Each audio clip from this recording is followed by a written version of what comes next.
सर्व पक्ष स्वतंत्र लढल्या, सर्वाधिक फायदा भाजपला। मुख्यमंत्री पदासाठी कुणाला पसंती? साम आणि सकाळचा सर्वात मोठा महाराष्ट्राचा कल पहा थोड्याच वेळात।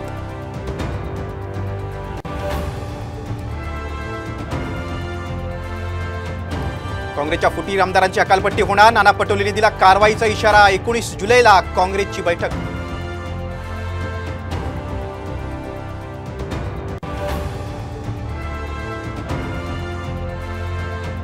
काँग्रेसच्या फुटलेल्या 7 मतांबद्दल आश्चर्य नाही, ते आधीच फुटलेले होते। संजय राऊतांचं वक्तव्य, तर फुटलेल्या आमदारांना 2 एकर जमीन आणि 25 कोटी दिल्याचाही दावा।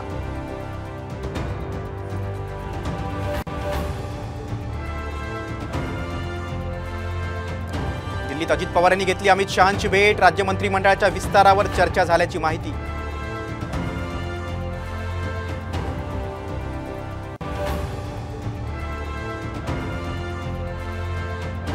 आज सरकारच्या निर्णयाची वाट पाहणार, अल्टिमेटमवर जरांगेंचं मोठं विधान, अन्यथा 288 उमेदवार 100% पाडण्याचाही दिला इशारा।